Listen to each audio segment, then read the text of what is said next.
One cool day, someone just appeared in my Discord and they told me that they were trying to get the game to run on an Android phone. There is one problem. My game is running on Unreal Engine 5, and unless I was some sort of master of all gaming and game development, there was no way it was gonna run. It would be ridiculous to even How can this be? You are asking, shouting, the disguise. How is this possible? How can Unreal Engine run? How are you getting 400 frames per second?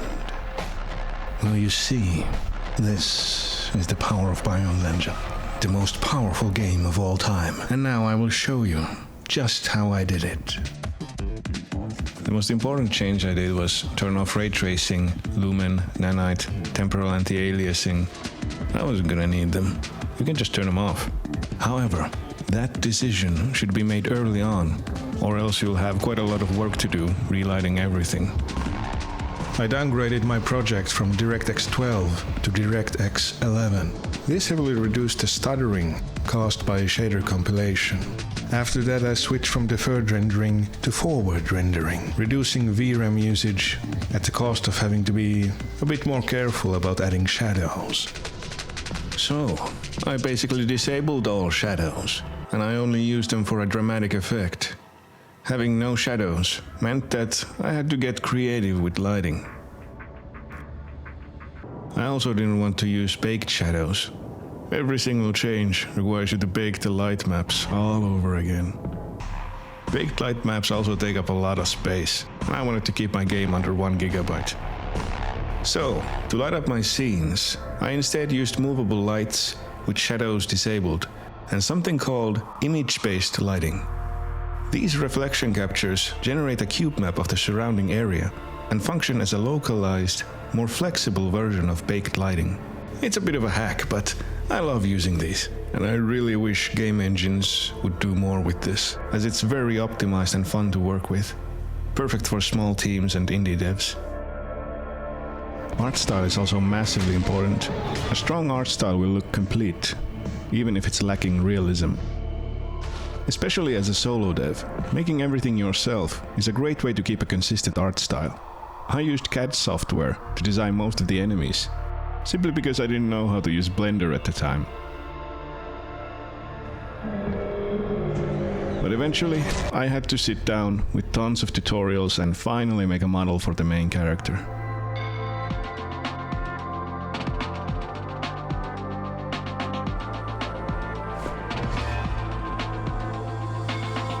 Check out these perfect reflections. No ray tracing required. Just a good old illusion with some shader tricks to really sell the effect. Oh, and look at this. The room behind these windows is completely fake. It's just a flat plane. And there's plenty of ways this trick can be used. Same goes for these fake shadows.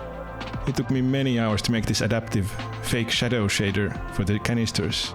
And it's quite useful for adding shadows for other objects. So, after all this work, let's take a look at how my optimization has improved performance. I managed to reduce GPU power usage by about 50%, RAM usage by 70%, and VRAM usage by 70%. This basically doubled the frame rate for everyone, and eliminated stuttering and memory issues on low-end laptops. And that's also why it's running at 60 FPS on a phone. I never really felt that the engine was holding me back from optimizing. But the key here was that I don't work for anyone. I can use as much time for optimization as I want. I don't have any boss telling me what to do, so I can just change the rendering pipeline if I feel like it. If you're working in a studio, you don't really have a choice. Optimization is all about the decisions the leadership makes.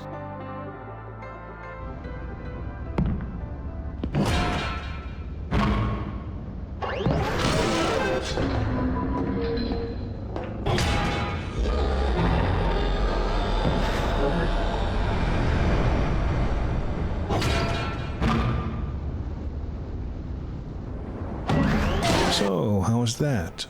I was mostly just rambling and glazing my game.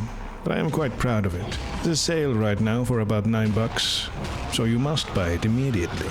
And join my Discord. We need more than 5 active members.